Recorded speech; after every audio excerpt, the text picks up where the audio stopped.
Bonjour à tous, je suis Émilie Farjou, la chargée de projet Éco-Actaville à Jour de la Terre.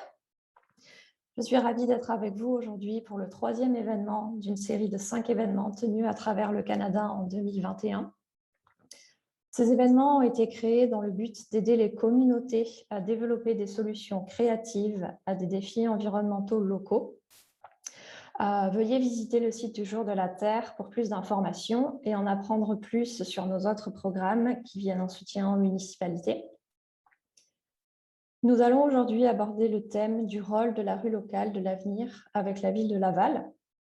Et nous avons avec nous 3 panélistes très familiers avec le sujet que notre modératrice vous présentera dans quelques instants.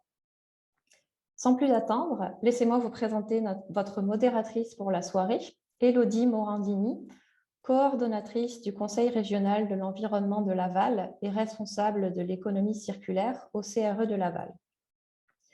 Diplômée en marketing, management et gestion de projet, Élodie a cofondé le festival Zéro Déchet et l'association québécoise Zéro Déchet, et elle a à cœur d'initier le changement aussi bien individuel que collectif. Pour pouvoir se consacrer entièrement à la cause environnementale, elle a suivi des cours de maîtrise en gestion des matières résiduelles et économie circulaire avec l'Université de Sherbrooke. Elle est maintenant prête à relever de nombreux défis à titre de coordonnatrice du Conseil régional de l'environnement de Laval et aussi responsable de l'économie circulaire. Impliquée dans plusieurs comités régionaux, elle ne manque pas les occasions de travailler en concertation avec des acteurs variés pour assurer une transition verte pour Laval et le Québec. Bienvenue Élodie, et je te laisse maintenant la parole. Eh bien, merci Émilie. Je suis sincèrement honorée de pouvoir animer la table ronde du jour. L'aménagement durable du territoire et inclusif est une réelle motivation pour l'équipe du Conseil régional de l'environnement de Laval. Donc, c'est pourquoi j'ai hâte d'entendre les belles discussions que nous allons avoir ce soir sur le sujet. Donc, merci de vous joindre à nous ce soir. Avant que je ne présente les intervenants, quelques éléments à garder à l'esprit tout au long de la soirée. Ceci est un webinaire Zoom, donc le public n'a pas accès aux fonctions micro et vidéo, c'est normal. Mais vous allez quand même pouvoir être actif pendant l'événement. Pour cela, vous avez 2 options. Il y en a qui l'ont déjà trouvé, donc c'est le clavardage pour partager vos commentaires. Et puis, il y a la fonction questions-réponses que vous trouverez aussi en bas de votre écran, que vous pouvez utiliser tout au long finalement des présentations pour poser vos questions aux intervenants. Assurez-vous d'utiliser cette fonction pour poser votre question, ça évitera qu'elle se perde. Et puis, nous pourrons les regarder à la fin. Donc, l'événement de ce soir est en français uniquement. Donc, on va demander de bien vouloir poser vos questions en français en restant courtois et bienveillant. Et donc, tout d'abord, un peu un aperçu du programme de ce soir. Donc, tout d'abord, on aura un petit mot de nos partenaires. Ensuite, on va avoir une présentation de chacun des 3 intervenants qui dure à peu près 15 minutes pour chacun. Et ensuite, on aura tout d'abord une discussion avec les participants à partir de quelques questions que nous avons préparées. Et puis, ce sera la parole au public avec un échange de questions-réponses. Donc, allons-y pour les partenaires. Donc, comme le disait Émilie, l'événement est co-organisé avec la ville de Laval et en partenariat avec la Fondation TD, des Amis de l'Environnement. Donc, sans plus attendre, je vais laisser la parole à Violaine Pronovo, directrice régionale Québec et Grand Ontario de la Fondation TD des Amis de l'Environnement.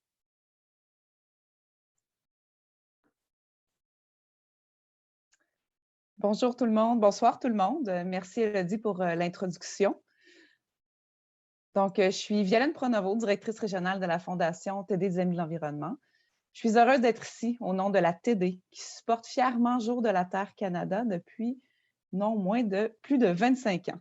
Je désire d'abord offrir mes remerciements à toute l'équipe du Jour de la Terre pour le déploiement de son programme Éco-Actaville d'un océan à l'autre. Les municipalités font clairement partie de la solution en vue de l'adoption d'un mode de vie plus respectueux de l'environnement et sobre en carbone. Éco-Actaville s'inscrit dans cette foulée en contribuant à l'innovation et la collaboration de divers intervenants qui peuvent aider à résoudre certains des problèmes les plus pressants auxquels font face les villes canadiennes.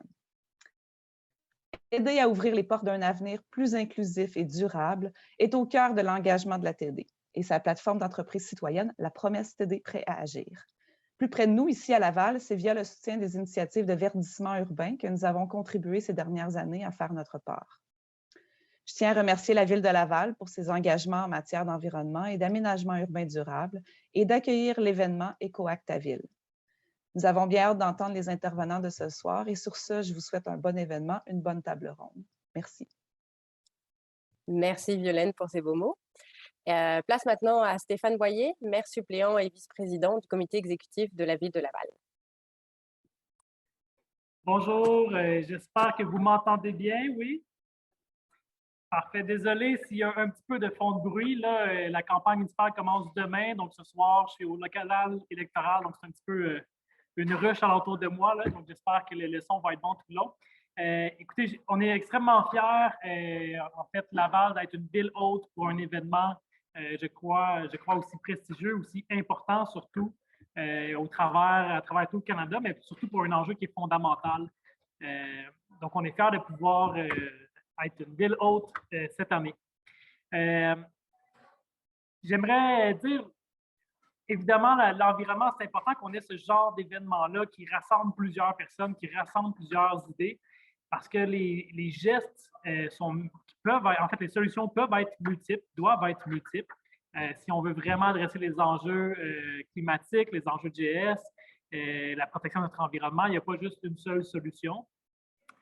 Ça prend différentes formes. Puis je vais vous donner quelques exemples de ce qui a été fait dans les dernières années à Laval ou qu'est-ce qui peut être fait. Certaines fois, ça va être des enjeux réglementaires, donc la solution peut être réglementaire. Exemple, à Laval, présentement, on refait notre code d'urbanisme, donc tous nos règlements d'urbanisme, ce qui nous permet de faire, par exemple, un moratoire sur l'implantation de nouvelles stations-service, ce qui nous permet, par exemple, d'exiger un certain nombre d'arbres par case de stationnement dans les centres commerciaux, les industries, ce qui nous permet, par exemple, d'imposer des toitures vertes pour réduire l'effet d'albédo, ce qui nous permet, par exemple, de bannir le chauffage au bois ou d'autres types de contaminants. Donc, il y a des solutions des fois qui sont réglementaires, qui passent plus par le gouvernement, si je peux dire. Évidemment, il y a des solutions qui sont technologiques ou même du niveau de l'approvisionnement. Donc, nous, comme ville, quelques mesures qu'on commence à mettre en place. Par exemple, on fait maintenant de l'achat de béton dans lequel il y a de la poudre de verre recyclée qui fait du béton plus résistant, puis qui crée aussi un marché pour le recyclage du verre. On a dorénavant les pouvoirs, tout récemment, les villes, de faire des appels d'offres dans lesquels on peut exiger des critères environnementaux plus sévères et privilégier des solutions qui sont plus vertes plutôt que d'y aller juste sur la base du prix comme c'était le cas autrefois. On peut, par exemple, repenser la façon qu'on fait le déneigement dans nos villes, utiliser moins de sel ou des nouvelles formes de sel qui vont être en saumure, qui vont en consommer moins, ce qui va diminuer l'usure de nos infrastructures urbaines. Mais surtout, ce qui peut être fait au niveau des villes, c'est au niveau de l'aménagement.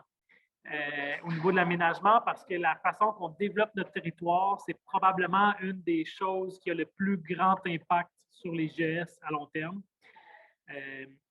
Pour ceux, je sais que M. Garépi, qu'il y a certaines personnes ici qui sont très familières avec l'urbanisme et l'architecture, je ne vous apprendrai rien pour vous ce soir, mais en 2012, toutes les villes du Grand Montréal, on s'est entendu pour faire de la densification. Donc, on s'est dit, par exemple, Laval était 200 000 personnes de 50 ans, on est 450 000 aujourd'hui, on va en être 600 000 dans quelques années, mais la ville va toujours faire 242 km².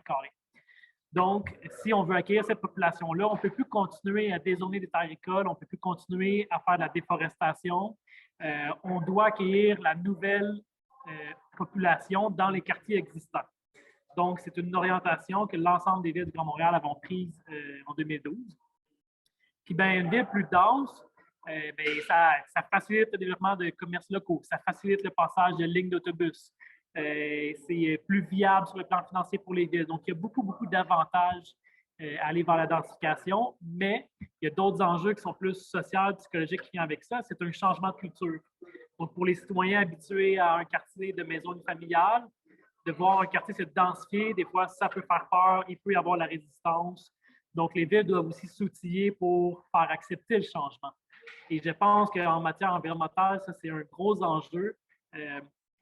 En politique, on peut prendre des décisions très audacieuses, mais si on va plus vite que ce que la population est prête à accepter, on court le risque d'avoir un backlash. On l'a vu aux États-Unis avec Trump, on l'a vu dans d'autres pays.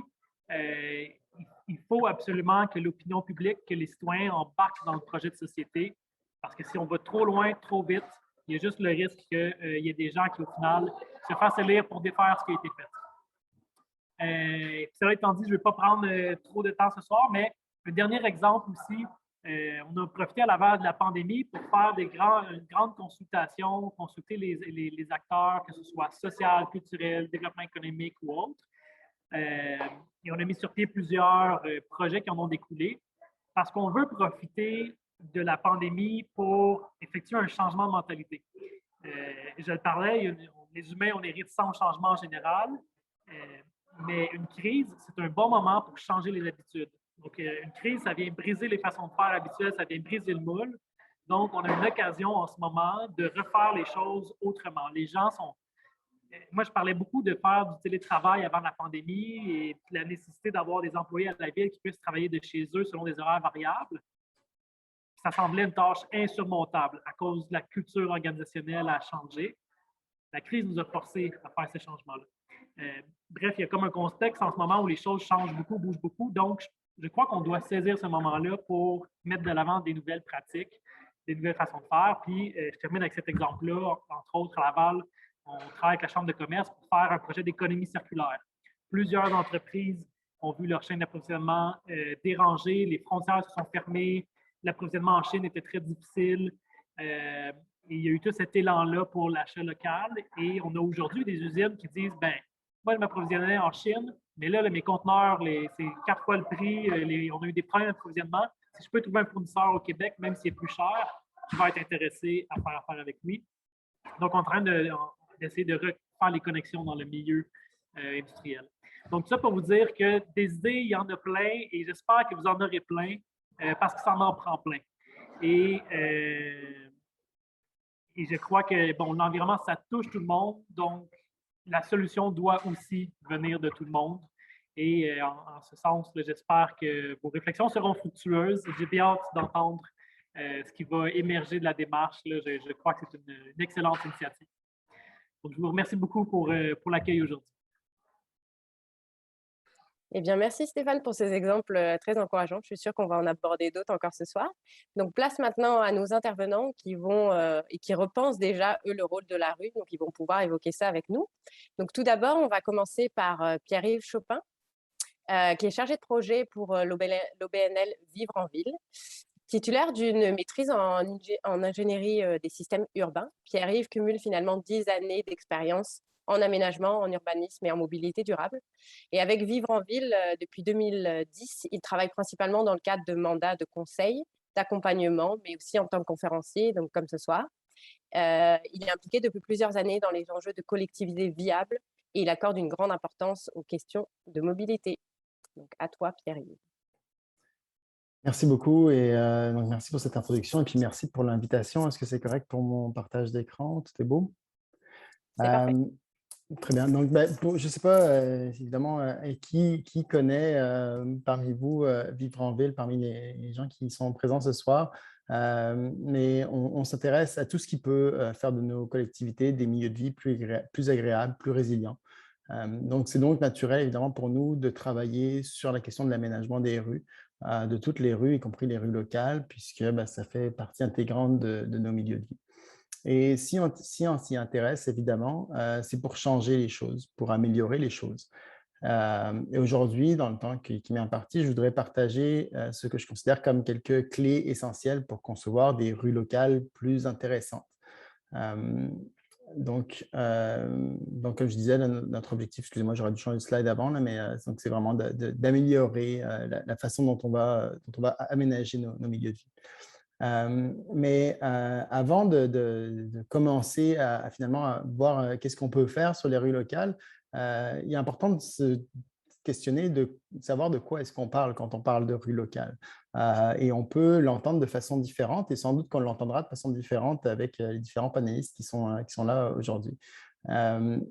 Généralement, la façon la plus classique, quand on parle de rue locale, ça fait référence à une approche routière, une approche généralement d'ingénierie, qui fait référence à la classification fonctionnelle classique, qui est utilisée par à peu près toutes les municipalités, par le ministère des Transports également, qui catégorise les routes et les rues selon 3 grandes classes, artères, collectrices, locales.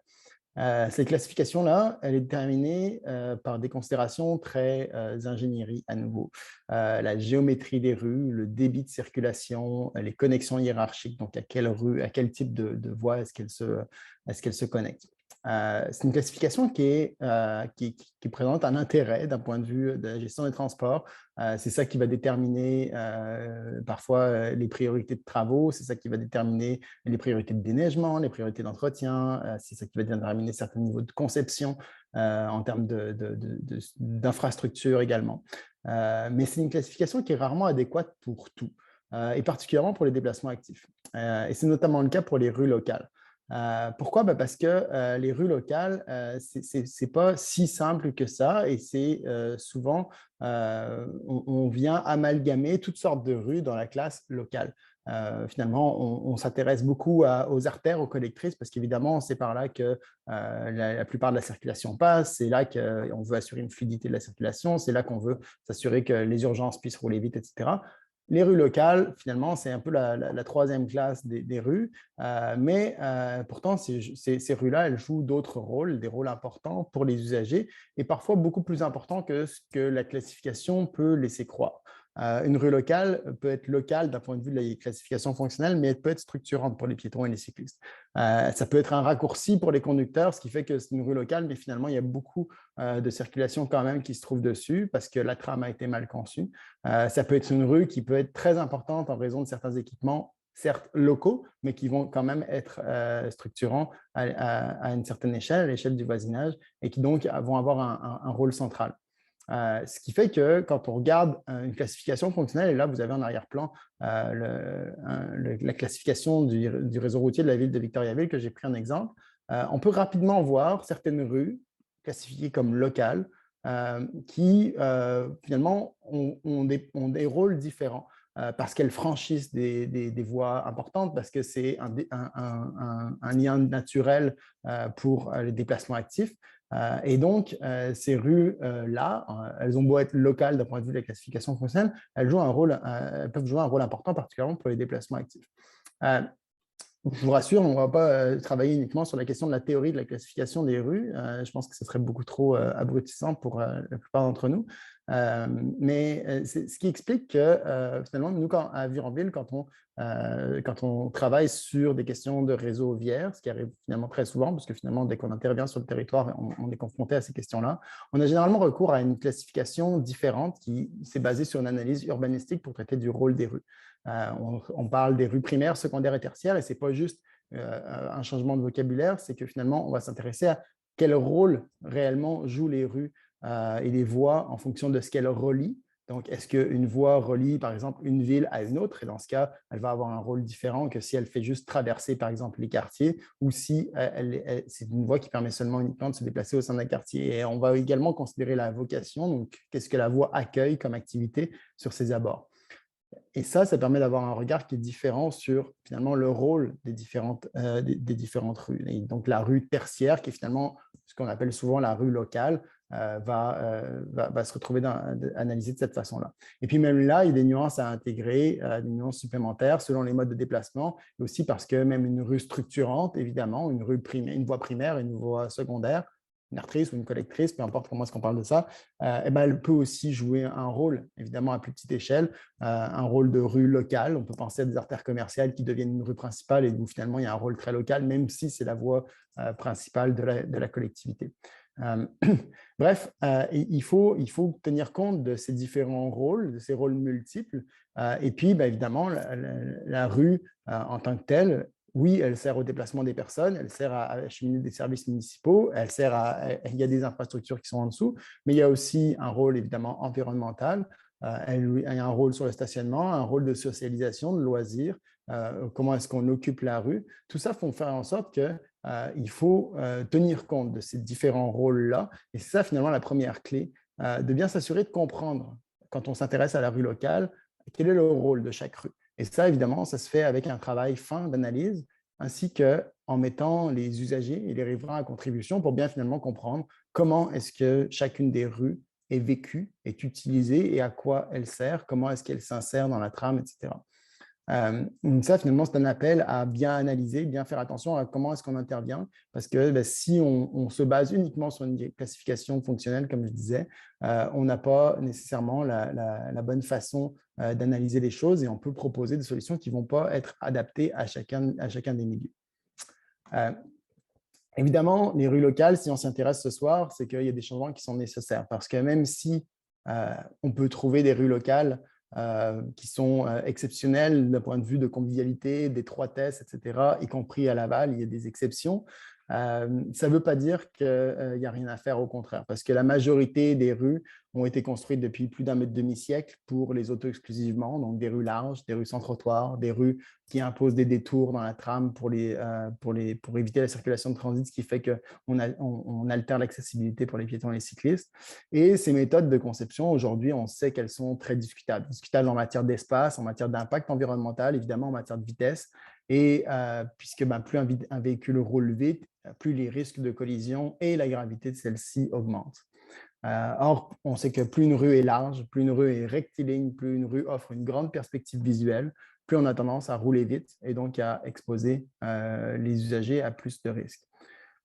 C'est donc dans cette perspective-là qu'on travaille à Vivre en Ville et qu'on a notamment diffusé en 2020 une publication qui s'intéresse à la conception et la mise en œuvre de rues apaisées. On y détaille les enjeux, des mesures d'aménagement pour des rues étroites et des rues partagées, et puis des démarches pour y parvenir. Ces mesures, vous en connaissez sans doute déjà. Si vous êtes aujourd'hui à ce webinaire, c'est que vous vous intéressez à comment aménager des rues. Et donc, on peut penser à des mesures qui vont chercher à rétrécir la chaussée, des mesures qui vont, par exemple, offrir des changements de dénivellation pour créer des intersections surélevées, qui vont assurer l'accessibilité et la continuité des cheminements aux intersections notamment, qui vont augmenter la place de la végétation sur l'espace public, qui vont parfois travailler sur la sinuosité du tracé pour réduire la vitesse de la circulation, qui vont chercher une autre façon à optimiser l'espace pour d'autres usages. Ces aménagements-là, il peut s'agir donc d'avancées de trottoirs, de bacs de plantation aux intersections qui réduisent la largeur, tout en garantissant le respect de l'interdiction de stationnement à moins de 5 mètres. Ce qui permet d'encadrer le stationnement ou de faire en sorte que la présence du stationnement ne vienne pas élargir la chaussée, même s'il n'est pas occupé, qui peuvent imposer aux véhicules de ralentir et puis inverser finalement la logique entre le piéton et la voiture, de savoir qui rentre dans l'espace de qui et créer un certain inconfort auprès des automobilistes plutôt que de le créer auprès des utilisateurs des modes de déplacement actifs. On peut penser à des mesures d'apaisement qui forcent à ralentir la circulation, voire à complètement dévier son parcours et limiter, par exemple, ainsi la circulation de transit, mais cette fois sans entraver ce déplacement actif. Bref, toutes des mesures qui sont de mieux en mieux connues et qu'on peut mobiliser selon les situations pour améliorer la sécurité et la convivialité des rues pour tous. Et finalement, c'est un peu ça qui m'amène à parler de la deuxième clé, qui est d'utiliser l'aménagement pour changer les comportements. En effet, c'est la méthode la plus efficace et la plus durable pour changer nos comportements, les comportements des automobilistes en particulier, puisque c'est eux qui mettent à risque les autres usagers généralement. D'aménager nos rues, nos espaces publics, non pas pour la situation actuelle, mais pour ce qu'on souhaite y voir dans les 25-50 prochaines années, notamment en matière de mobilité durable. Si l'aménagement est si important, c'est que c'est lui qui induit les changements les plus durables, contrairement à simplement de la sensibilisation ou de la surveillance policière ou de la signalisation routière qui finalement ont des effets relativement faibles ou à court terme. Alors évidemment, ça veut dire prévoir des transformations importantes, des transformations qui coûtent cher, des transformations qui façonnent l'espace pour des décennies, qui vont perturber l'environnement immédiat et des occasions qui se présentent rarement et qui, pour faire les choses différemment, demandent évidemment un certain courage, un courage notamment politique, mais pas uniquement. Parce qu'évidemment, l'aménagement des rues, et particulièrement l'aménagement des rues locales, c'est un sujet sensible. Parce que oui, si elles ne reçoivent pas tant d'attention que ça en général, comme je disais au début, les rues locales sont un sujet très sensible, que ce soit parce qu'on y joue au hockey, au basketball, ou parce qu'on la scrute pour s'assurer que son voisin ne stationne pas devant chez nous. Les rues locales sont souvent vécues comme des extensions finalement de chez nous, de chez soi. Et ça donne lieu à, malgré toutes les bonnes intentions qu'on peut avoir, ça peut faire en sorte que des projets finement pensés peuvent être très mal perçus, très mal reçus par les riverains, qui vont critiquer soit la nécessité même de l'investissement ou les mesures techniques reçues. L'objectif, ce n'est pas de stigmatiser les riverains qui vont se plaindre là-dessus, même si on assiste parfois à des citations qui peuvent être risibles, mais c'est bien pour prouver que lorsqu'on n'associe pas ces riverains-là à ces transformations-là, le risque que le projet capote est réel. Et ça a non seulement des impacts directs sur le projet en tant que tel, mais ça a aussi des impacts sur la motivation des équipes techniques, des équipes politiques et l'avenir des autres projets. À partir du moment où on fait des projets qui échouent, on a moins envie de se mouiller la prochaine fois. Et donc ça, finalement, ça appelle une mobilisation créative indispensable et qu'il faut s'assurer de mobiliser les différents acteurs le plus tôt possible dans le processus. Pourquoi? Parce que ces acteurs-là vont permettre de mobiliser différentes expertises, notamment des expertises d'usage, mais surtout de comprendre ensemble les enjeux et les défis auxquels on fait face. Et de s'assurer qu'on parte d'une même base pour adhérer à un projet, à une vision d'avenir qui va mettre en œuvre des solutions innovantes. Donc, on peut imaginer toutes sortes de processus participatifs et ils peuvent évidemment aussi passer par des aménagements transitoires qui permettent de tester autant l'efficacité que l'acceptabilité des aménagements qui sont envisagés. Et c'est un peu là-dessus que je vais terminer, parler de finalement toutes ces mesures transitoires. Là aussi, des choses que vous avez sans doute vues, qu'on a particulièrement vues depuis les 2 dernières années, qui se développent énormément, et notamment à la faveur de la pandémie, qu'on parle d'aménagement temporaire, de créer des rues piétonnes, de créer des rues partagées, de créer des pistes cyclables, que ce soit avec des bacs de plantation et des mobiliers urbains ou des aménagements de rues plus intenses qui vont aboutir à des aménagements permanents ou au contraire à des aménagements plus techniques qu'on peut pas juste penser à comment aménager correctement et bien implanter des simples blocs de béton pour créer des rétrécissements temporaires et puis penser après ça à un réaménagement. L'avantage de tous ces types d'aménagements temporaires-là, c'est qu'on peut expérimenter, on peut s'aventurer vers des choses, tester, ajuster rapidement et après ça, passer à une mise en œuvre définitive. Mais là non plus, ce n'est pas une solution magique universelle. Ce n'est pas parce qu'on fait bien un aménagement transitoire ou temporaire. Ce n'est pas parce qu'on le fait un aménagement transitoire ou temporaire, je veux dire que ça va être forcément bien reçu, ça va être forcément efficace. Et je voudrais finir peut-être sur un point de vue un peu plus, peut-être un peu critique sur deux expériences et qui nous amènent sur 2 questions. La première, c'est l'importance de la crédibilité de l'aménagement. L'idée, par exemple, d'aménager des rues conviviales sont des choses qu'on voit un peu partout dans différentes municipalités et ça repose souvent sur des aménagements assez mineurs. Évidemment, l'intention est bonne, hein. Il n'y a pas de souci là-dessus, on s'entend là-dessus. Il y a une belle démarche d'engagement des citoyens généralement avec des invitations à s'engager, à réduire notre vitesse de circulation, etc. Mais qu'est-ce qui se passe quand on franchit finalement cet aménagement-là? On retombe dans une rue locale. Donc, l'aménagement qui soit crédible, et c'est important. Et puis évidemment, après ça, se pose la question sur quel est l'équilibre, y compris dans l'aménagement temporaire. L'exemple des rues partagées estivales en est un bon. Elles ont été mises en place particulièrement en 2020, 2021 aussi, dans différentes municipalités avec toutes sortes de mises en œuvre différentes. Et je voudrais finir sur l'exemple de la ville de Québec, donc, où je réside, où des rues partagées ont été mises en place simplement avec une simple signalisation, un panneau qui dit rue partagée, sans changer absolument rien à la signalisation. Donc, on peut s'attendre à ce qu'il n'y ait à peu près aucun changement parce que ce n'est pas le panneau qui va faire que les gens vont se comporter différemment.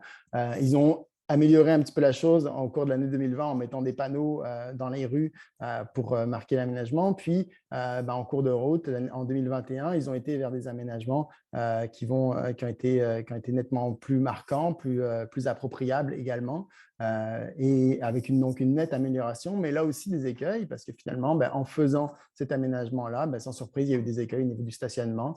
Ils ont interprété les 5 mètres au niveau de l'intersection de façon beaucoup trop généreuse, qui a suscité des problèmes d'acceptation, qui risquent peut-être d'affecter les prochains projets et de créer du scepticisme. Donc, évidemment, c'est très délicat. Donc, évidemment, non, on ne réussira pas à satisfaire tout le monde et les aménagements légers et donnent le droit de faire des erreurs et de les corriger rapidement. Mais donc, ces défis-là soulignent bien la nécessité de mobiliser l'ensemble des acteurs concernés pour cheminer ensemble et au bon rythme pour que finalement nos ambitions de sécurisation, d'amélioration des environnements se traduisent par des expériences à succès qu'on aura envie de reproduire et d'adapter pour transformer progressivement les rues locales de l'avenir. Parce que finalement, c'est ça qui va nous intéresser. Comment est-ce que par ces aménagements-là, on va permettre d'induire des meilleurs comportements et plus largement d'améliorer au sens large nos milieux de vie. Donc, je pense que j'ai à peu près respecté le temps et puis au plaisir de discuter de tout ça avec vous par la suite. Merci. Merci Pierre-Yves. Voilà qui met parfaitement la table sur ce vaste sujet que nous allons pouvoir approfondir donc avec Sylvain Gariepi, qui est de l'Ordre des urbanistes du Québec.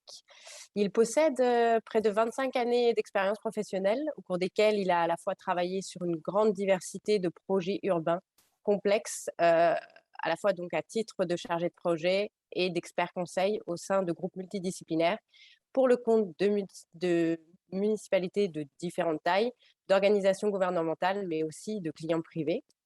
Il a par exemple travaillé sur des projets d'infrastructures urbaines d'envergure, dont le réaménagement de la rue Sainte-Catherine-Ouest entre Bleury et Metcalfe à Montréal, ou encore la rue Notre-Dame-Est à Victoriaville. Et je pense qu'il va nous en parler ce soir. Oui, tout à fait. Merci beaucoup. Donc, je vais partager mon écran.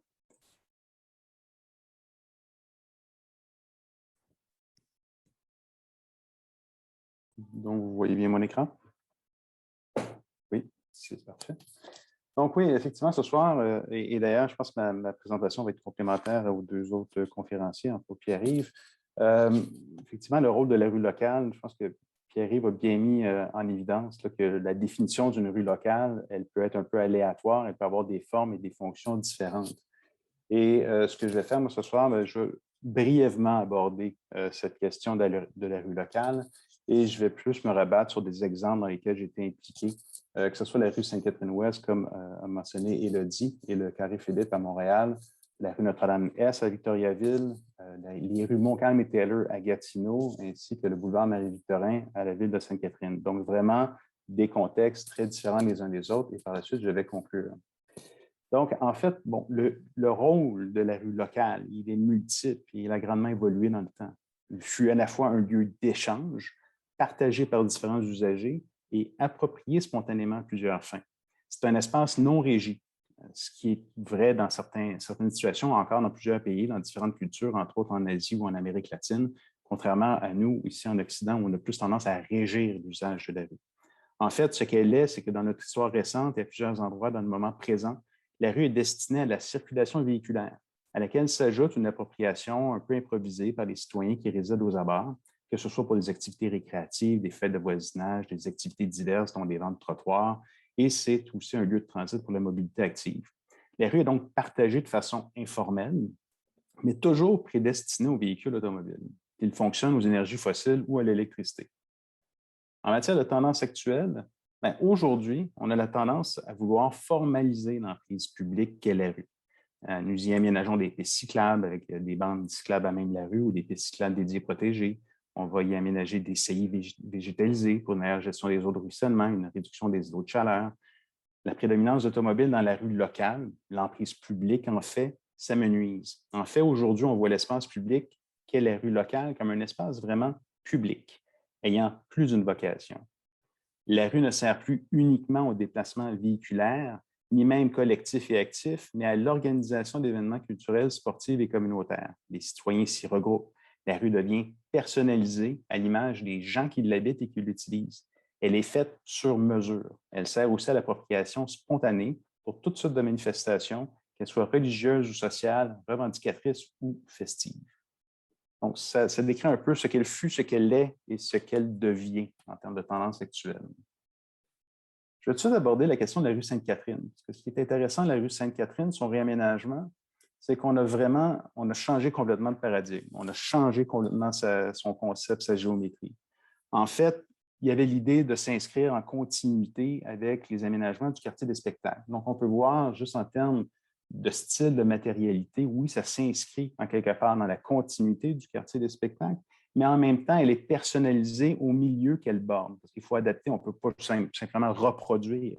On se retrouve dans un milieu où les usages de bureaux, les usages commerciaux, les usages autres et aussi où on a des bâtiments patrimoniaux ou des bâtiments emblématiques s'inscrivent dans l'espace. Donc, la rue est réaménagée en tenant compte de cette dynamique qui s'inscrit. Il faut voir aussi qu'au cours des 10 dernières années, la perception de rue locale de Sainte-Catherine se renforce avec aussi l'accueil de nouveaux citoyens. En témoigne la disparition de plusieurs stationnements de surface au centre-ville et la construction de plusieurs tours de condos, tours d'appartements. Donc, il y a même une diversification de la clientèle qui utilise cette rue. Donc, ça nous interpelle à un réaménagement et à combler des besoins divers. Ce qu'on peut voir aussi, ici, je ne sais pas si on voit très bien la coupe, mais la rue Sainte-Catherine, ce qu'elle était, parce qu'elle n'est plus dans cette section-là, ce n'est plus une rue avec 2 allées de stationnement de part et d'autre et 2 voies de circulation en son centre. Non, maintenant, la rue Sainte-Catherine, à ce tronçon-là, c'est 1 voie et demie de circulation. En fait, c'est de permettre le passage, de permettre qu'un véhicule se stationne temporairement aux abords de la rue et que les autres puissent passer à côté. On revoit la manière de gérer les autres ruissellements. On accroît l'espace piétonnier et en plus, on se sert du mobilier urbain, tels les lampadaires qu'on voit ici, pour resserrer la rue, resserrer cette emprise publique et de vraiment dire on s'en sert pour délimiter l'espace piéton actif avec l'espace véhiculaire. Donc, on est vraiment dans une autre dynamique, donc une autre appropriation de l'espace. Et je vous dirais aussi que la rue Sainte-Catherine, dans son emprise actuelle, dans la portion à l'ouest de Metcalfe, excusez-moi, cette rue-là peut avoir jusqu'à 5 voies de circulation. Donc, l'emprise même de l'emprise publique de cette voie locale est variable, elle joue. Donc, c'est de ramener ça à quelque chose qui donne une priorité au déplacement actif et aux citoyens, puis à l'appropriation aussi de l'espace. Ici, on voit justement la question de l'enjeu de la matérialité. On n'est plus simplement avec de l'asphalte et du béton. Maintenant, on intègre le granit, on intègre le pavé de béton préfabriqué, le béton coulé sur place. Dans une certaine mesure, des fois, on voyait aussi avec l'asphalte peint et la poussière de pierre stabilisée. Bref, la rue en soi, son expression de la matérialité change également, change pour indiquer des fonctions aussi. Donc, on voit ici que la surface plus foncée interpelle un pavage véhiculaire en temps normal, mais qui, une fois fermé, peut être approprié d'une toute autre manière. On voit de plus en plus l'incursion dans le sol de plaques de laiton, là, et surtout dans les milieux patrimoniaux, ça sert à rappeler certains éléments. Donc, ça, c'est un autre élément. Donc, on transforme la rue locale. Elle n'a plus le même vocabulaire parce qu'elle ne satisfait plus les mêmes usages et les mêmes usagers. Le carré Philippe, encore un autre exemple où on donne une prédominance aux aménagements à l'espace. Et je pense qu'ici, on a un bel exemple qu'en temps de COVID, à un moment donné, il faut avoir des espaces suffisamment grands et d'une bonne qualité pour permettre aux gens d'aller dehors de façon sécuritaire, si je peux m'exprimer ici, avec cette distanciation sociale qu'on a subie pendant plus d'1 an. Donc, c'est vraiment un square qui est refait, mais en même temps qui reprend les caractéristiques patrimoniales du lieu, qui enlève tout le stationnement au pourtour, justement, pour pouvoir s'étendre beaucoup plus de part et d'autre et qui donne la priorité aux aménagements végétalisés, mais qui en même temps est capable d'intégrer dans les portions qui délimitent ces aménagements végétalisés et minéralisés, on intègre du mobilier urbain à même ces portions-là. Donc, c'est comme une double fonction. Alors, on crée un beau poumon en plein cœur de ce quartier montréalais. C'est le secteur du centre-ville de Montréal. Je vous amène à Victoriaville. En 2012, la ville de Victoriaville s'interroge sur le devenir de la rue Notre-Dame-Est, qui est en fait le cœur même de son centre-ville. Et on nous interpelle en disant, est-ce qu'on peut voir quelles sont les pratiques innovantes et durables d'une artère commerciale, donc de cette colonne vertébrale qui est la rue Notre-Dame? Comment pouvons-nous la réaménager pour la rendre plus flexible en termes de programmation, d'appropriation aussi à des fins non seulement commerciales, mais aussi événementielles et culturelles. Et comment on peut y intégrer également une approche de développement durable pour une meilleure gestion des eaux de ruissellement, pour une meilleure gestion aussi des îlots de chaleur. Bref, il y avait tous ces éléments-là. Donc, la rue Notre-Dame est vraiment ici au centre, là. Et pour ceux qui connaissent un petit peu Victoriaville, là, elle est délimitée par la rue de Bigarré et le boulevard Boisfranc. Et en son centre, c'est la rue Perrault. Donc, 2012, c'est la vision, le dessin qui se dégage. Donc, on voit une rue partagée dans laquelle on essaie de réduire l'importance des véhicules, tout en procurant du stationnement sur rue dans la portion plus grise à gauche, sur une matérialité différente que la surface de roulement qui, elle, est en asphalte. On anticipait peut-être d'y intégrer une voie cyclable, mais aussi une bonification des aménagements paysagers, ainsi qu'un nouveau mobilier urbain. C'est ce que vous avez maintenant aujourd'hui. Vous avez cette voie partagée. Vous avez aussi l'expression d'une nouvelle minéralité. Il faut voir qu'à Victoriaville, on avait un problème de largeur, d'inconstance de largeur des trottoirs, inconstance dans la matérialité. Donc, on avait du pavé uni, du béton, excusez-moi l'expression, mais des patchs d'asphalte, littéralement. Donc, il y avait vraiment quelque chose à refaire. Et ce n'était pas un aménagement qui était flexible. Donc, on voulait déployer une scène, mais ça devenait complexe. Maintenant, avec les aménagements qu'on a là, une rue qui est passablement sur le même niveau à quelques millimètres près, on est capable d'avoir une programmation événementielle. On est capable d'avoir un autre type d'appropriation de la rue. Elle n'est pas seulement véhiculaire, elle est autre. Et j'attire votre attention aussi sur les traversées piétonnes, là. Il y avait un millimélo de couleurs à Victoriaville, il y avait du blanc, il y avait du orange, il y avait du rouge qu'on se servait comme couleur pour les traverses piétonnes. Ça relève un petit peu de l'anecdote, mais en même temps, il faut voir que la qualité des aménagements, le langage des aménagements nous permettent à mieux lire l'environnement urbain. Alors, quand il y a une constance dans l'aménagement, il y a un effet sur la sécurité, il y a un effet sur le plaisir de marcher, de s'approprier son milieu de vie, son centre-ville. Donc, Victoriaville a relevé le défi. On voit peut-être que les aménagements paysagers sont moins intenses que sur la vision, mais en même temps, on a intégré la végétation. Et il faut voir aussi, prendre en considération quand une vision et aussi la réalisation, donc quand on prend compte de toutes les contraintes techniques, des fois, ça nous ramène à quelque chose de peut-être un peu moins, je dirais, pas audacieux ou ambitieux, mais on y va avec les moyens du bord également. Il faut s'adapter à la réalité du milieu. Donc, et c'est ce que la Ville a magnifiquement fait. Et aussi, je dois souligner qu'elle a elle a pris l'initiative aussi de créer son centre culturel, de diffusion culturelle, qui est Carré 150, en plein cœur de son artère commerciale à l'intersection de l'avenue Perrault, ce qui donne vraiment cette dimension-là culturelle et qui attire les gens aussi au cœur du centre-ville et qui en assure, je dirais, la pérennité des activités. Je vous amène plus dans l'ouest du Québec, donc à Gatineau. On a eu l'opportunité de travailler sur 2 rues, un projet très intéressant, les rues Montcalm et la rue Taylor. Donc, la rue Montcalm nord, la portion nord, c'est en fait la portion de la rue Montcalm qui n'est vraiment pas à l'échelle humaine. Elle n'a pas un caractère local en ce moment, c'est un caractère de transit. C'est la connexion avec l'autoroute 50, et c'est plus une connexion, c'est que l'autoroute 50 se bute dans l'avenue Montcalm et elle sert d'accès de transit vers le centre-ville d'Ottawa, vers Ottawa en fait, qui est plus dans la portion ici où mon curseur bouge. Là. Et donc, il y avait toute la question de revoir cette géométrie en étant conscient que c'est une zone de transit, mais qui en même temps est un milieu de vie en transformation. Si vous connaissez Montcalm avant, voilà, 10 ans, il y avait des industries, il y avait un petit peu, j'allais dire n'importe quoi, c'était vraiment une diversité d'usages, pas très à caractère humain, plus d'emplois, mais d'industries vieillissantes. Et aujourd'hui, c'est vraiment un milieu de vie où on construit du résidentiel avec du commercial local. Donc, il y a une transformation. Donc, ça interpelle une transformation aussi de l'usage même de la rue pour accueillir de nouveaux types d'utilisateurs. Ça, c'est pour Montcalm. La rue Taylor, qui longe le ruisseau de la Brasserie, pour sa part, c'est une rue qui est essentiellement en asphalte présentement. Il y a un muret de béton qui nous coupe de la vue, de la présence même du ruisseau. Donc, c'est comme un aménagement qui ne met pas en valeur le lieu. Relié à Montcalm, à l'heure actuelle, est vraiment une artère où on a des voies véhiculaires, on a des voies de virage, on a un refuge pour autobus, on n'est pas loin du réseau, la voie réservée du Rapidus également. Donc, c'est vraiment quelque chose qui est dédié à l'automobile. Donc, il fallait trouver un moyen de redistribuer l'espace dans une emprise aussi qui est assez contraignante.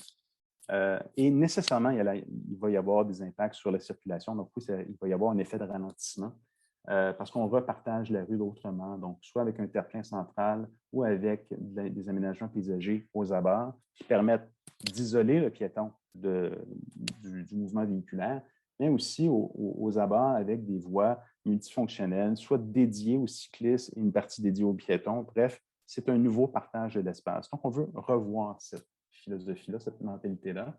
Et on en arrive à une image qui est, somme toute, très bucolique et qui ne nous permet pas d'imaginer qu'on est à l'embouchure de l'autoroute 50, mais nous y sommes. Mais ces aménagements-là témoignent de l'arrivée de nouveaux usagers et donnent un nouveau caractère à l'aspect justement de rue locale, donc non plus de transit, mais locale. Pour ce qui est de la rue Taylor, comme je vous le disais, c'est une rue qui borde le ruisseau de la brasserie.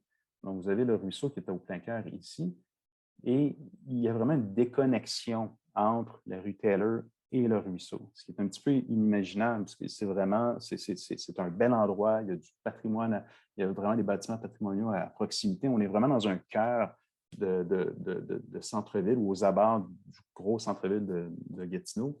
Bref, vous avez donc différents caractères. Donc, une même rue qui, en ce moment, est somme toute banale, asphaltée et appropriée de façon un petit peu improvisée. On peut la transformer. Elle peut avoir plusieurs vocations. On parle de promenade riveraine. On parle d'une place communautaire qui, elle, s'insère dans le quartier et qui devient un lien privilégié entre le quartier environnant et le ruisseau de la brasserie. On parle d'un square qui est dédié plus à des activités culturelles. Donc, il y a toute une programmation qu'on voit qui s'installe tout au long de cette rue-là. En ce moment, il n'y en a pas, c'est zéro. Et donc, on va régir l'espace d'une autre manière. Puis je dis régir avec des guillemets parce qu'on se donne la possibilité de faire différentes choses. Et une esplanade qui, elle, nous donne accès au ruisseau. En ce moment, c'est zéro accès. Donc, l'idée, c'est de voir comment on peut rendre le tout accessible. Et bien entendu, vous voyez déjà là, il y a encore, comme je disais, il y a un enjeu de changement de matérialité, changement de vocation. On parle d'une rue vraiment partagée, ce qui fait en sorte que dans ce cas-ci, la matérialité n'exprime même pas l'espace de roulement. L'espace de roulement est délimité par les aménagements paysagers que l'on voit et qui isolent aussi la portion plus riveraine le long du ruisseau. Donc, on a ici vraiment, on crée une nouvelle promenade et on insiste sur le fait que si la voiture veut y pénétrer, elle le peut, mais elle est secondaire. Il faut dire aussi que c'est une voie sans issue, là, donc il n'y a pas l'aspect de transit qui s'inscrit là-dedans. Et un des défis aussi, c'est d'unir la jonction Taylor et Montcalm pour créer un réseau cyclable continu entre deux rues locales, mais qui ont des caractères tout à fait différents. On oublie souvent l'hiver. L'hiver, pourtant, s'en vient à grands pas, même cette année. Donc, l'idée, c'est de voir comment on peut mettre l'environnement, comment on peut profiter des attraits de l'environnement. Et quand je dis profiter, c'est vraiment, on se retrouve dans des milieux, il faut adapter la rue locale à son milieu et en profiter justement pour aller chercher les opportunités qui se posent devant nous. Donc, la rue locale a plus qu'une fonction, elle n'est pas juste un lieu de transit, elle est un lieu unificateur également. Mon dernier exemple, qui est le boulevard Marie-Victorin à Ville-Sainte-Catherine, on parle de rue locale et ici, on a une dénomination de boulevard. Il faut rappeler qu'en ce moment même, le boulevard Marie-Victorin, oui, c'est principalement une voie de transit qui donne accès au quartier résidentiel qui le borde, mais en même temps, ça reste deux voies de circulation, une voie à contresens de part et d'autre. En ce moment, le boulevard n'a pas un caractère unificateur, c'est-à-dire qu'il y a plus une division. Donc, on a d'un côté les quartiers résidentiels avec un peu d'activité commerciale et de l'autre côté, les berges du Saint-Laurent qui sont aménagées, mais on peut se l'approprier un peu n'importe comment. Donc, il n'a pas vraiment des vocations bien définies. Donc, on voit qu'il est possible justement de donner des vocations tout en gardant une certaine liberté d'improvisation ou d'appropriation plus spontanée, mais qu'on amène un élément programmatique. Encore une autre fois, on change les surfaces de roulement qui nous permettent aussi d'indiquer, oui, il y a des traverses piétonnes qui s'en viennent, oui, on est dans un secteur institutionnel, oui, il y a quelque chose qu'on veut mettre en valeur, une entrée, une sortie, une connexion avec un pont dans ce cas-ci. Oui, ça nous donne des possibilités non seulement de regagner la berge et de profiter de la berge, mais même d'aller dans l'eau, d'aller sur nos plans d'eau avec différentes installations récréatives. Donc, vous voyez un peu, et aussi, on peut avoir des aménagements plus, on parle de perméabilité des sols, donc de revoir les aires de stationnement de façon à ce qu'elles puissent absorber, mieux gérer l'eau de ruissellement et d'arriver avec une programmation diverse. Donc, en conclusion, je ne pense pas dépasser mon temps, Je dirais en somme, la rue locale, elle se transforme au rythme des communautés qui l'entourent, qui y vivent et qui voient des opportunités autres que celles de la pure fonctionnalité véhiculaire. Elle tire profit des attraits de son environnement immédiat et souvent va galvaniser le renouvellement. Elle est un lieu de regroupement et d'échange. Elle est également un lieu aux fonctions diverses, regroupant des espaces commerciaux, de bureaux, de divertissement, de diffusion artistique, de récréation, de regroupements sociaux, pour ne nommer que ceux-ci. Enfin, la rue locale, elle est flexible, elle est adaptable en fonction d'une programmation en évolution. Ce qui conclut ma présentation. Merci beaucoup. Eh bien, merci beaucoup, Sylvain, voilà, qui nous donne une belle vision plus concrète des aménagements qui sont possibles. J'en profite pour vous rappeler de ne pas hésiter à utiliser la fonction questions-réponses en bas de votre écran pour poser vos questions. On les prendra à la fin, mais si elles vous viennent, n'hésitez pas à les écrire. Alors maintenant, on va passer à un côté un peu plus artistique avec Peter Gibson, qui est fondateur de l'organisation Roads Wars.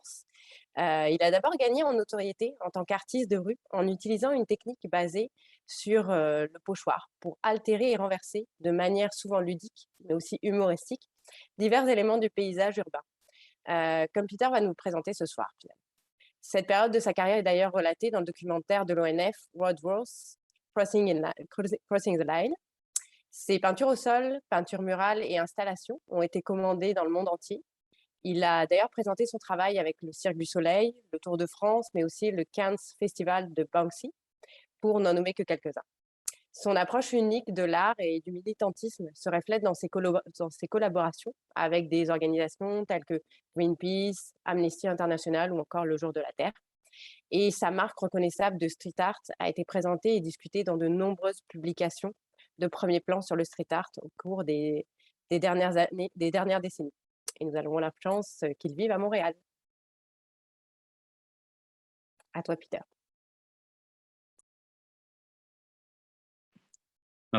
Merci, Élodie. J'aurais pas pu mieux dire que ça comme introduction. En fait, oui, justement, je suis artiste, donc mon perspective, mon regard sur la ville est un regard surtout de citoyen. Je n'ai pas de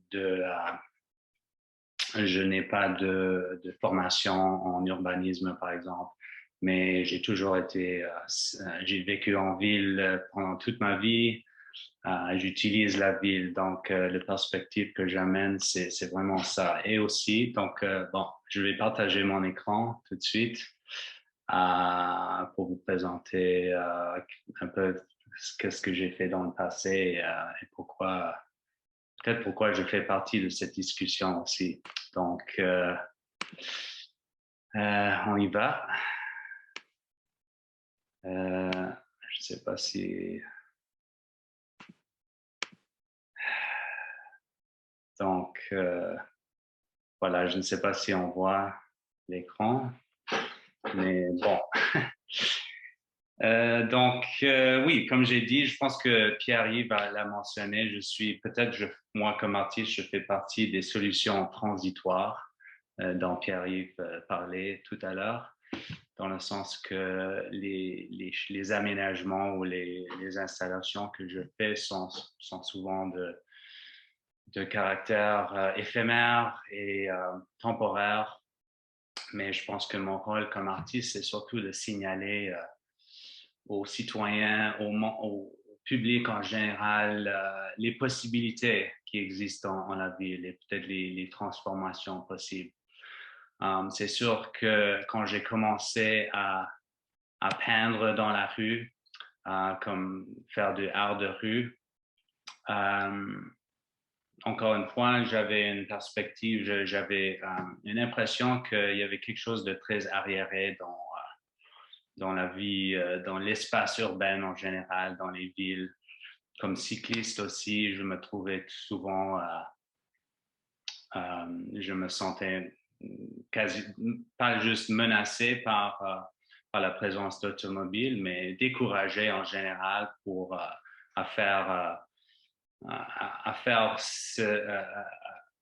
à être cycliste dans le sens que j'avais l'impression que j'étais comme d'autres cyclistes d'ailleurs, d'être comme personnage ou citoyen de seconde classe dans un sens. Donc, je me suis embarqué dans une campagne de street art. Encore une fois, c'était pas nécessairement... c'est il y a 20 ans que j'ai commencé à faire des interventions comme ça. Donc, pour moi, ça représentait vraiment un questionnement en général, encore une fois, de la ville, de l'utilisation des espaces en ville, qui a droit à ces espaces. C'est sûr que j'ai l'impression qu'il y a eu beaucoup de conscientisation à ce niveau dans les dernières 20 ans, depuis 20 ans, quand j'ai commencé à faire ces interventions-là. Donc, mais dans le temps, ça fait pas si longtemps que ça, mais le concept que chaque rue devrait être, les concepts dont on parle ce soir, qui deviennent de plus en plus mainstream, si je peux dire, status quo, étaient relativement, n'étaient pas très, étaient considérés peut-être comme un peu irréaliste, par exemple, d'avoir peut-être des pistes cyclables sur toutes les rues, par exemple. Oui, on existait des pistes cyclables, mais c'était plutôt quelque chose de... On se sentait comme cycliste qu'une piste cyclable, c'était comme peut-être un luxe à quelque part. Mais je me questionnais toujours et c'est sûr que j'ai toujours eu une relation assez ambiguë avec l'asphalte.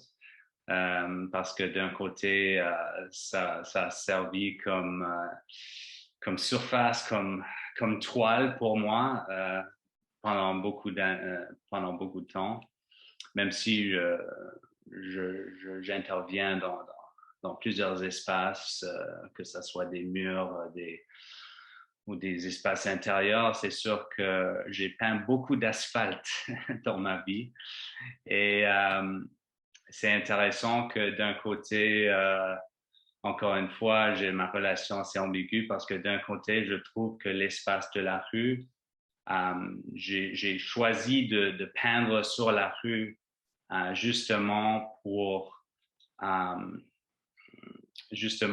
parler du omniprésence de l'asphalte et justement pour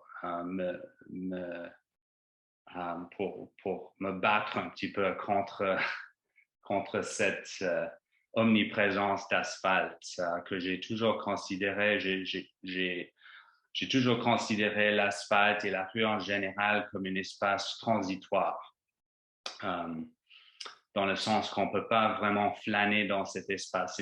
C'est un espace morte dans un sens et ça encourage juste l'asphalte et les rues sont faites surtout c'est surtout pour la fonctionnalité, pour bouger les biens et les personnes de façon le plus efficace possible de point A à point B dans la ville. Et j'ai toujours, je me questionnais toujours sur cette réalité-là et donc, voilà, j'ai toujours eu mais c'est intéressant pour moi depuis que j'ai commencé à hacker la ville de cette manière, depuis 20 ans. De plus en plus, je pense qu'à travers le temps, ces idées, une fois considérées un peu comme rêveurs ou irréalistes ou peut-être deviennent de plus en plus en vogue ou deviennent de plus en plus, on commence à les considérer de plus en plus. Et je pense que cette session qu'on a, ce panneau-là qu'on fait en ce moment témoigne à cette ouverture de plus en plus. Donc, à un moment donné, j'ai passé par le travail de rue non sanctionné à à un contexte plus sanctionné, dans le sens que de plus en plus, éventuellement, il y a eu plus d'ouverture des côtés des villes, de plusieurs organismes pour justement penser à la rue, pour penser à avoir, peut-être qu'il pourrait y avoir d'autres fonctions de la rue, d'autres utilités que juste que de seulement accommoder des automobiles. Donc, j'ai eu la chance de travailler un peu partout dans le monde, mais aussi pour travailler sur des projets, beaucoup de projets pilotes pour justement, encore une fois, comme on a mentionné tout à l'heure, pour justement introduire au public ou apaiser ou peut-être pour justement apaiser un public peut-être un peu appréhensif au changement qui allait venir pour un aménagement quelconque, que ce soit un changement de rue ou un changement de fonction d'une rue pour l'aménager, pour avoir justement un usage plus varié. Donc, on a souvent fait appel à moi pour justement participer dans ces projets ou donc, encore une fois, même si je n'ai pas directement changé des lieux ou de l'infrastructure urbaine, j'ai été impliqué dans de tels projets. Donc, ce diapo qu'on regarde, cette image qu'on regarde en ce moment, par exemple, était juste avant l'aménagement sur la rue Shamrock à Montréal, près du marché Jean Talon. Je pense qu'il y avait un diapo, Pierre-Yves a montré tantôt. Fait que ça, c'est un exemple, par exemple, par lequel l'art peut justement servir à apaiser ou à introduire une idée à un public avant que l'idée physique soit réalisée. Donc, mais encore une fois, toute ma philosophie était toujours de rendre tout le travail que j'ai fait est toujours plus ou moins informé par un désir de rendre les villes plus humaines, parce que souvent on a l'impression que les villes sont conçues pour les automobiles ou pour les humains dans des automobiles. Mais justement avec tout ce qui se passe dans le monde en ce moment et tout ce qui se passe, on se rend de plus en plus compte de l'importance de l'humain. Et l'humain, pas juste entouré d'acier, de vitres de son automobile, mais l'humain, le piéton, le cycliste. Donc, je pense que peut-être mon temps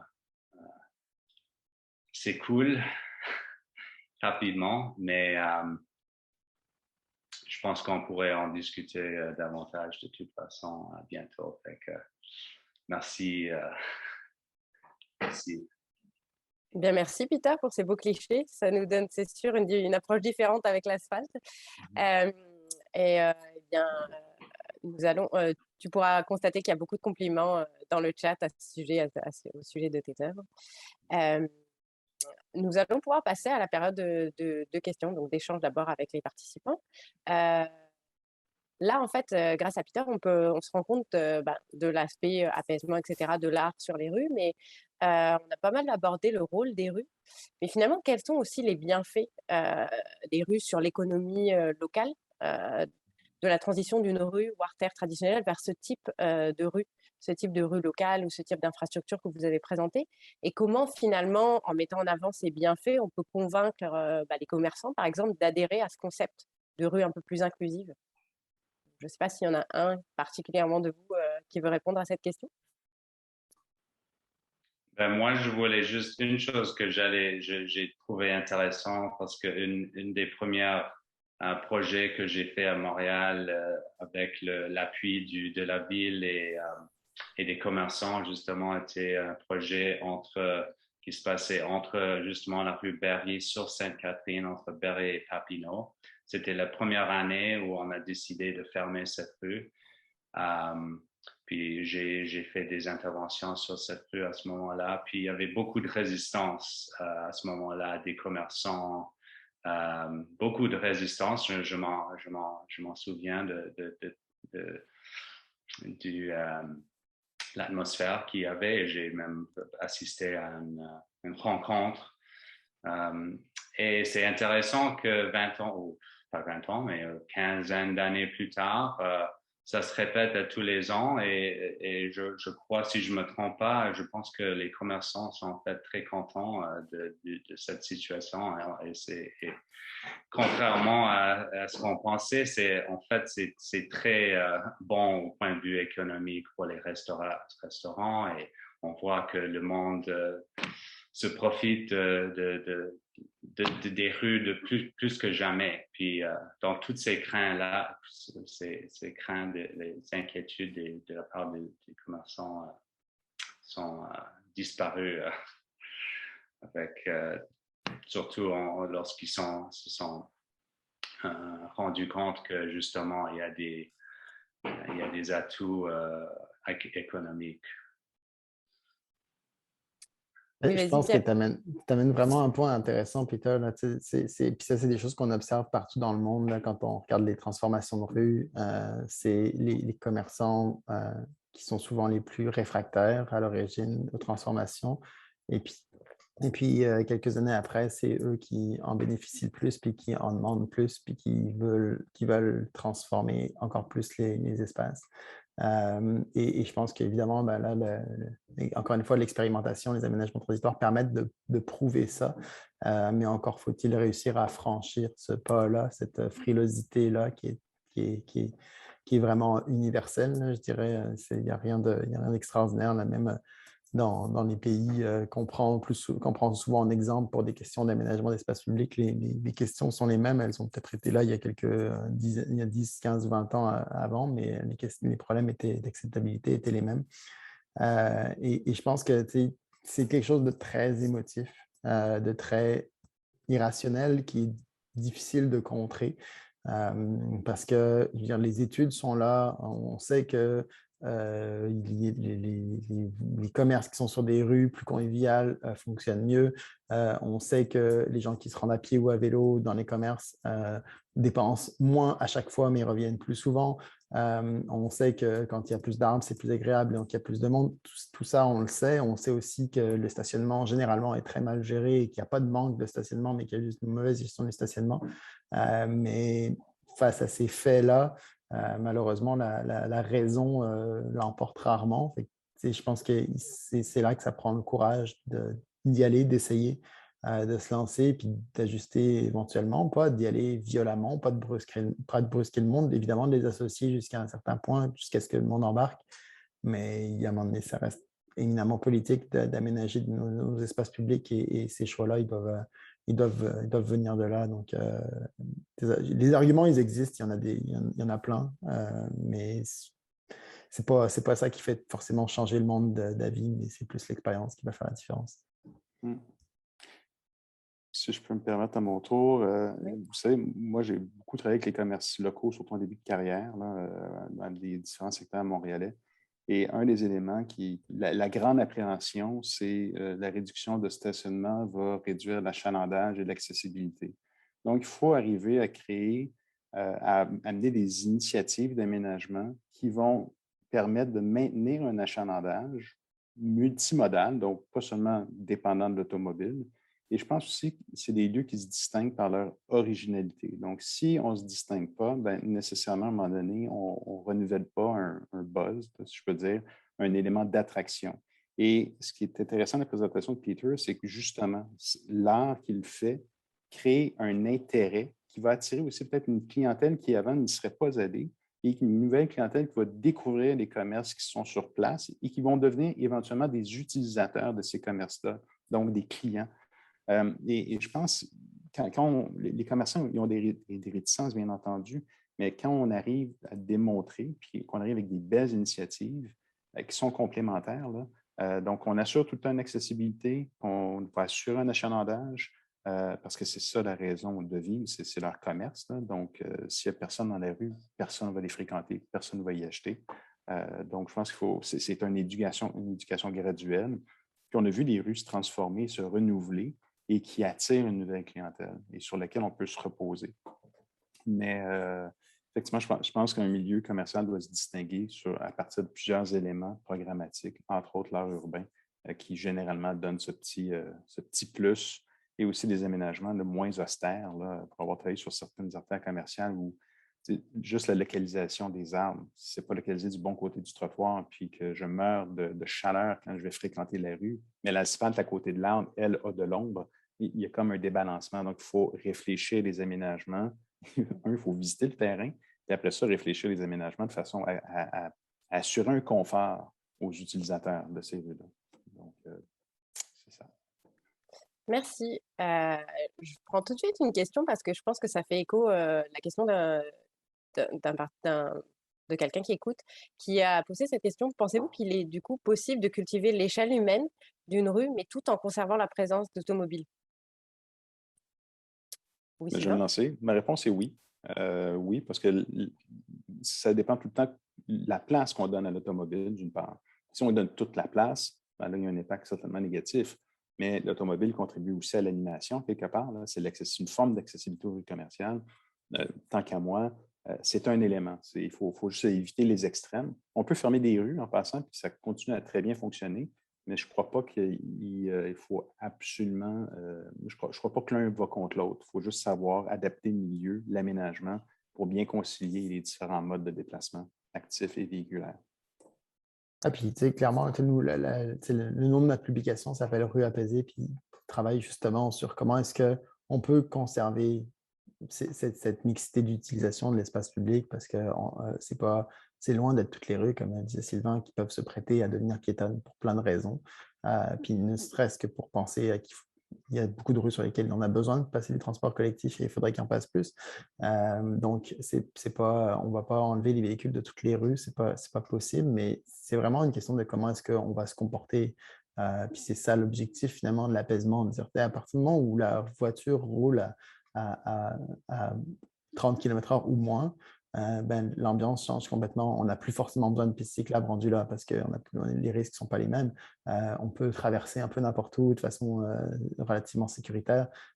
Donc, ce n'est pas les supprimer. Puis même à certains égards, le stationnement, qui est un sujet si sensible, il faut l'intégrer dans l'aménagement. L'idée, ce n'est pas de le supprimer, mais de se dire, OK, comment est-ce que ce stationnement-là, il garde une place? Il peut même jouer un rôle d'apaisement parce que quand il y a des voitures, ça fait en sorte qu'il y a moins de place pour rouler ailleurs.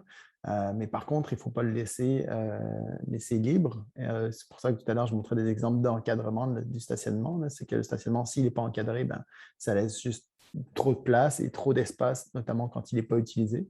Alors que si on alterne, justement, si on va optimiser l'espace avec des arbres, avec du mobilier urbain, avec du stationnement pour vélo, avec d'autres utilisations de ces espaces-là, voir tout l'espace du stationnement, non pas comme un fait et quelque chose de continué, de linéaire, mais voir quelque chose comme un espace sur lequel on peut jouer, créer différentes utilisations. Puis ça, c'est encore une fois quelque chose qu'on a vu beaucoup dans les dernières années, les terrasses qui empiétaient sur les stationnements. Donc, finalement, des commerçants qui eux-mêmes vont supprimer du stationnement devant leur commerce parce qu'ils y voient un intérêt et c'est très rationnel comme démarche. Donc oui, c'est tout à fait compatible, mais évidemment, il faut quand même la repenser. Donc, oui, il y a de la place pour garder de l'automobile. Est-ce que c'est pour garder tout ce qu'on a actuellement avec les mêmes vitesses, les mêmes débits de circulation? Non, sans doute pas sur un grand nombre de rues, en tout cas pas sur les rues qu'on veut pouvoir habiter. Une question aussi ou un sujet qui suscite beaucoup de questions plutôt, c'est l'acceptabilité sociale. Donc, il y a Jonathan Chaloux dans le chat qui nous en parle, Hélène Auclair aussi. Effectivement, moi aussi qui observe beaucoup Laval, je sais que c'est un peu, la voiture est vraiment reine. on n'a pas eu la chance encore d'avoir des œuvres de Peter, notamment, je pense. Est-ce qu'au-delà, notamment de l'art comme l'a présenté Peter, il y a d'autres tactiques, d'autres méthodes que vous avez pu expérimenter qui sont vraiment efficaces pour générer l'acceptabilité sociale, finalement, de ces types de rues? Je vais me Sylvain. lancer. Moi, je pense pas qu'il faut pas avoir peur d'aller voir les utilisateurs, les résidents, les citoyens. Souvent, ça peut même influencer la manière qu'on va refaire la rue en fonction de leurs besoins. Et le plus on va combler des besoins, puis qu'on va cocher dans les bonnes cases, faire place à l'originalité d'une part, mais aussi à l'aspect plus pragmatique du citoyen, là, parce qu'en quelque part, il va avoir l'impression de perdre quelque chose. Donc, faut inverser cette tendance-là. Vous ne perdez rien, vous gagnez, puis on va vous faire gagner avec vos idées, puis on va prendre les meilleures, puis on va essayer de les réaliser. Donc, moi, je pense on sous-estime des fois, c'est pas vrai que les consultations publiques ou les processus, les ateliers d'idéation et tout ça, là, ça va générer des idées, puis ça va faciliter l'acceptabilité parce qu'on va en ressortir avec des concepts qui vont répondre aux besoins. Et c'est de retourner voir ces citoyens-là avec les concepts pour dire, est-ce qu'on a bien compris? C'est un grand travail d'humilité en même temps. Donc, on est des professionnels, on pense savoir ce qui fonctionne, on va amener des solutions, mais dans certains milieux, il peut y avoir de la réticence, tout ça, mais l'idée, c'est de l'apaiser le plus possible puis de gagner des champions à la cause. Et donc, des citoyens qui vont dire, oui, c'est super, on n'y avait pas pensé, qu'on n'avait pas vu ces possibilités-là. Alors, pour moi, je pense que c'est, ça, on l'a fait à plusieurs endroits là, au cours de ma carrière, et puis c'est très positif généralement. C'est quelque chose de très émotif. Moi, je serais curieux d'entendre Peter là-dessus, sur savoir un peu les réactions, y compris juste, entre guillemets, pour juste de la peinture sur l'asphalte. Parce que, tu sais, c'est quand je disais que c'était un sujet sensible, c'est vraiment, tu sais, ce qui ressort beaucoup, puis c'est un peu ça, la capture d'écran que je mettais d'un exemple, c'était à Trois-Rivières, en l'occurrence. Le monde sont véritablement, intimement perturbés, choqués, parce que ils ont l'impression de se faire brusquer, de se faire jouer chez eux. Fait que, tu sais, c'est facile, je pense, puis on peut tous l'avoir, cette tendance-là, là, en tant que professionnel, en tant qu'expert, en tant que décideur, d'être un peu tanné là, de ce genre de réaction-là, puis de trouver ça un peu, voyons, c'est comme, oui, d'avoir l'impression d'arriver avec des solutions, là, mais d'un autre côté, c'est pas, puis je pense que toute personne qui travaille en urbanisme a parfois des tendances dictatoriales là, de dire, bon, je suis content de savoir que Sylvain aussi. Mais sauf que... Les artistes aussi. Les artistes aussi. Ouais. Mais sauf que ultimement, ça reste que nos villes sont à tout le monde et sont gérées par des gens qui sont élus. Et on peut l'avoir. Tout à l'heure, Stéphane en parlait, là, un backlash. Là, on veut pas ça. Donc, oui, on n'a pas le choix de passer par là, c'est clair. Puis, il faut y aller tôt. Puis c'est pour ça que je renvoie à nouveau la balle vers Peter. Je serais curieux de savoir un peu, c'est juste pour des interventions artistiques, comment tu sais gérer ça? Là, c'est comment ta réception? Tu dois avoir du monde là, qui vient te voir et tu fais comme, hey, qu'est-ce que tu fais dans ma rue? Là? Oui, définitivement. Et c'est et la première question, c'est qui paye pour tout ça? C'est vraiment important que le monde veuille le savoir. Non, mais c'est sûr que j'ai décelé ou j'ai remarqué un changement d'attitude depuis 20 ans. C'est sûr que c'est justement une des raisons pour lesquelles j'ai choisi la rue. Et c'était pas un choix arbitraire, mais il y avait plusieurs raisons. Mais une des raisons, c'est que j'étais toujours frappé par cette attitude assez générale chez le public. Il y a quelque chose, il y a une attitude qui prend il y a quelque chose de sacré avec la rue. Il y a l'asphalte et la rue, et son char et la rue. On est très attaché. Et c'est pas juste à Québec, j'ai voyagé un peu partout dans le monde et on comprend pourquoi. Je pense que pour beaucoup de monde, son char, c'est un peu un îlot de calme. Il y a toute une psychologie, je trouve, autour de sa voiture et un sens de connexion, un sens protection.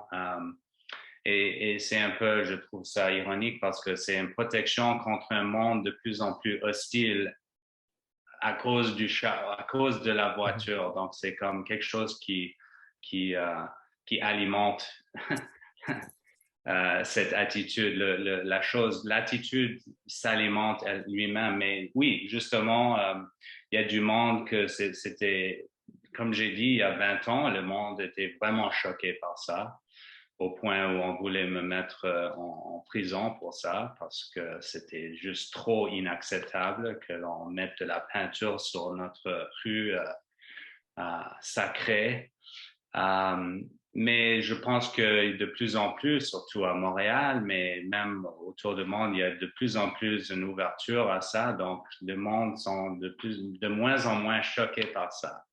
Et encore une fois, je pense que je suis content de faire partie de cette campagne comme artiste, cette campagne d'ailleurs, je pense que c'est pas juste le rôle de l'artiste, mais l'urbaniste aussi de suggérer des alternatives. Et oui, mais oui, ça reste, mais c'est encore choquant pour beaucoup de monde et ils n'arrivent pas à comprendre. Mais ça revient encore à un changement d'attitude. Mais parlons de ces changements d'attitude et comment changer, comment présenter des projets de même à un public. Je pense que souvent, un des problèmes, et Sylvain vient d'en parler aussi, c'est pas nécessairement le monde a souvent l'impression qu'on enlève quelque chose ou qu'on enlève leur voiture ou leur liberté ou quoi que ce soit. Mais et je pense que c'est vrai quand il n'y a pas d'alternative. Et malheureusement, et je pense que ça revient plus pour moi, d'après, à mon avis, c'est plus une plus grande question politique et les fonds nécessaires pour, par exemple, avoir un meilleur système de transport en commun. Il y a 20 ans, depuis toute ma vie, et je suis plus un jeune garçon. On s'inquiète, par exemple, depuis que je suis enfant, on nous encourage de prendre le transport en commun, de prendre son vélo, de prendre les encouragements et le dialogue n'a pas beaucoup changé, même si peut-être ça devient de plus en plus acceptable et accéléré maintenant. Mais ça n'a pas changé. Mais en même temps, j'ai pas vu une grande amélioration du côté du transport en commun. Oui, heureusement, il y a il y a eu une grande amélioration du côté des pistes cyclables à Montréal. Mais bref, je pense il y a beaucoup d'améliorations à faire et je pense qu'on en discute maintenant, mais on peut pas enlever quelque chose sans présenter une alternative. Bref. Alors justement, comme on a parlé de la rue qui est à tout le monde et du fait d'enlever des choses, etc. Effectivement, ça crée des changements. On a Catherine dans le chat qui demande comment faire pour que ces aménagements finalement ne contribuent pas à la gentrification. Je vais la prendre. Je vais la prendre, je l'attendais, j'avais voyé, puis je trouve ça très intéressant. Je vais essayer de faire une réponse rapide, courte. La solution n'est pas dans pas améliorer nos environnements. La gentrification, elle pose problème, mais la solution, c'est pas de ne pas améliorer ces milieux-là, c'est de les améliorer en faisant en sorte qu'on conserve des logements qui sont abordables, on en construise plus. Donc, la réponse, elle est vraiment en dehors de l'espace public, à mes yeux. Ce n'est pas un argument qui ferait faire en sorte qu'on ne fait pas des choses. Au contraire, ça devrait dire, OK, on fait quelque chose et on s'assure au contraire d'avoir une meilleure réglementation à l'échelle provinciale sur le contrôle des loyers, avoir des meilleures réglementations sur le maintien, sur la transformation en condo, avoir des meilleures réglementations, bref, tout ce qu'on veut, mettre plus d'argent pour construire des logements sociaux. C'est comme ça qu'on va la contrer, la gentrification. Ce n'est pas en laissant des milieux moches ou délaissés. parce que sinon, on n'améliore aucun endroit et particulièrement, on n'améliore pas les milieux qui sont les plus défavorisés parce que c'est ceux-là qui sont le plus de risque d'être gentrifiés. C'est effectivement un risque, il faut en être conscient, mais ce n'est pas une raison de ne pas le faire. En fait, il faut que la qualité des aménagements publics soit rehaussée partout. Comme ça, ça ne devient plus un facteur de gentrification. Mais ça, c'est dans nos pratiques et il faut y croire et il faut que l'ensemble des administrations municipales aillent dans le même sens également. Donc, effectivement, si on ne veut pas que ce soit un facteur de gentrification, il faut axer tous les aménagements sur une qualité de base qui évite que ce soit même une question. Et ça s'inscrit avec d'autres choses, comme tu viens de le mentionner, Pierre-Yves.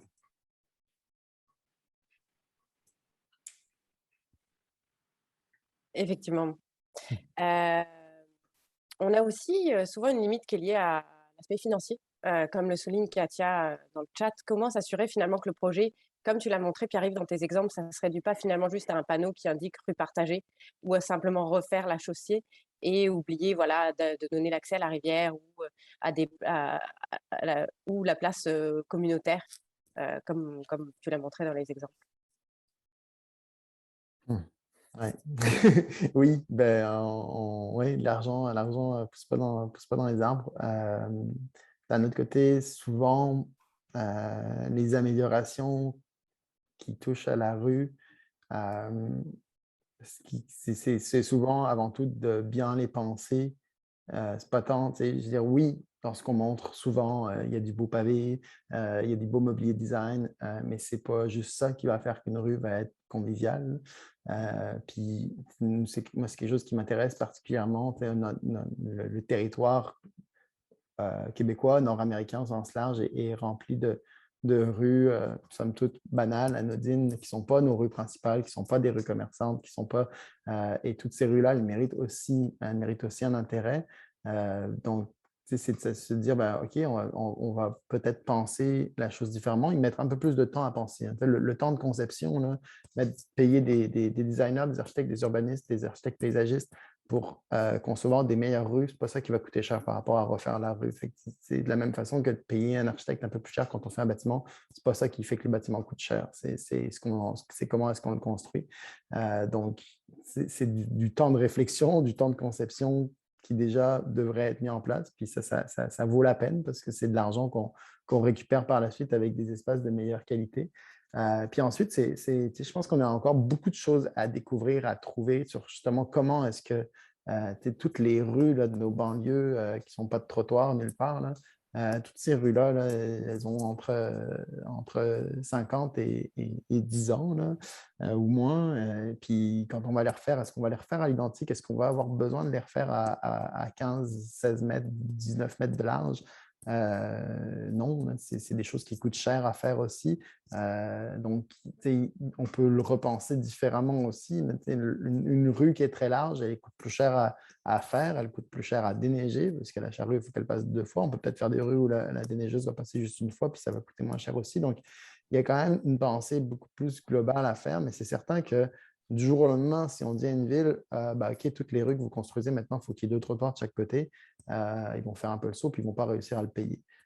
Ça, malheureusement, c'est le cas, mais on est capable de faire des rues qui vont être marchables, qui vont être conviviales, sans trottoir. Il faut juste trouver comment ça nous convient en tant que municipalité, en tant que milieu, pour faire une rue qui va être agréable sans coûter des sommes faramineuses, parce qu'on ne peut pas mettre, malheureusement, on aimerait ça, je pense, pouvoir dire on peut mettre du beau partout, mais on peut peut-être faire du beau, réussir à faire du beau qui ne coûte pas non plus trop cher. Je pense que c'est quelque chose qui devrait être possible, qui est sans doute à la portée de nos concepteurs, assurément. Merci. Justement, en parlant, donc là, on a parlé des citoyens, on a parlé des commerçants. Est-ce qu'il y a des parties prenantes qui sont à privilégier, qui ont des rôles particuliers à jouer pour améliorer ces aménagements? J'ai par exemple Julie dans le chat qui demande qu'est-ce que les entreprises peuvent faire pour contribuer à des aménagements urbains plus intéressants tout en augmentant leur clientèle et aussi la rétention des employés finalement.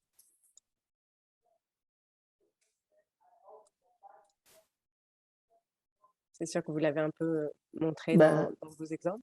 Ben, je redonnerai l'exemple des terrasses sur rue. Là, les premières qu'on a vues, là, c'était du bois puis des chaises. Puis maintenant, moi, personnellement, à Québec, puis je sais qu'il y en a à Montréal, on voit des terrasses sur rue qui sont faites par des architectes, qui sont faites par des designers, qui sont des véritables objets d'art, puis qui font qui donnent un effet vraiment différent. Puis c'est des initiatives privées. Je veux dire, la ville, elle n'exige pas que ce soit super beau, il demande un permis puis il demande que ce soit conforme, mais ce n'est pas la ville qui va décider que ça doit être donc ben beau là, à ce point-là. Donc, je pense que c'est une façon de donner de l'amour qui peut venir du privé aussi, puis qui peut faire en sorte qu'on va changer aussi la façon dont les rues se font. De la même façon que quand on est dans notre rue, ben, on peut passer un coup de balai devant chez soi, mais à une autre échelle, quand on est une entreprise, un commerce, on peut mettre de l'argent, mettre de l'effort pour rendre notre milieu beau,